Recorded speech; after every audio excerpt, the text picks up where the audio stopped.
നമസ്കാരം. സിറ്റി ന്യൂസിലേക്ക് സ്വാഗതം. വിവിധ ആവശ്യങ്ങൾ ഉന്നയിച്ച് ആദിവാസി സംഘടനകൾ കളക്ടറേറ്റിലേക്ക് ധർണ നടത്തി. ആദിവാസി ദളിത് മുന്നേറ്റ സമിതി, ആദിവാസി ഗോത്രസഭ എന്നിവയുടെ സംയുക്ത ആഭിമുഖ്യത്തിൽ നടത്തിയ സമരം ശ്രീരാമൻ കൊയ്യോൻ ഉദ്ഘാടനം ചെയ്തു.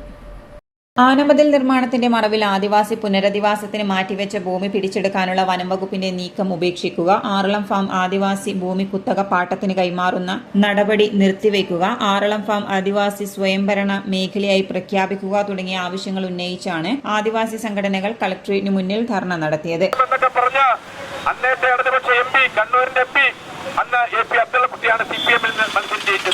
കേരളത്തിലെ 7ഓളം ഇടതുപക്ഷ എംപിമാർ അന്ന് കേന്ദ്രമന്ത്രിയായിരുന്ന കൃഷിമന്ത്രിയായിരുന്ന അജിത് സിംഗിന് കൊടുത്ത കത്തിന്റെ പകർപ്പ് ഞങ്ങളുടെ കയ്യിൽ വെച്ചുണ്ട്.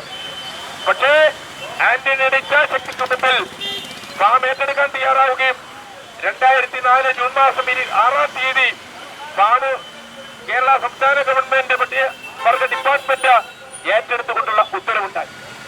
അങ്ങനെ ഏറ്റെടുത്തുകൊണ്ടുള്ള ഉത്തരവുണ്ടായപ്പോഴാണ് പുതിയ നയവുമായിട്ട് വരുന്നത്.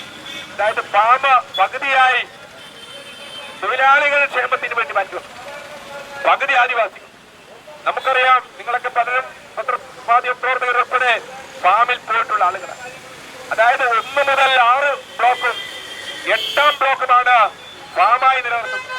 ഏറ്റവും കാതലായ ഭൂമി ആദിവാസികൾക്ക് നൽകിയതാവട്ടെ അവരുടെ പണം കൊടുത്തിട്ട് വാങ്ങിയിട്ട് പോലും അവർക്ക് ആന ശല്യമുള്ള സ്ഥലം.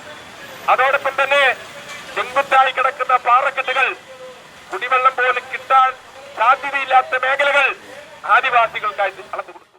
പി കെ കരുണാകരൻ അധ്യക്ഷത വഹിച്ചു. C K Kunhiraman, Munavar Irikkur, N Satheesan, V Shobha, Shaiju Kottali, Kunhambu Kalliasseri, Padmanabhan Morazha എന്നിവരും സംസാരിച്ചു.